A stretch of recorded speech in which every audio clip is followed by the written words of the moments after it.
and do the chicken dance. No, we won't. We won't. I know you want me to, but I won't. I just won't do the chicken dance. All right, so then like this.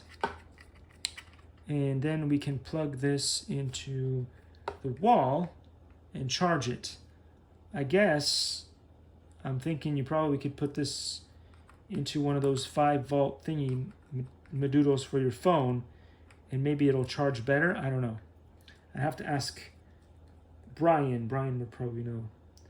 I'll check his channel. Maybe you'll have the solution for this problem. Ugh.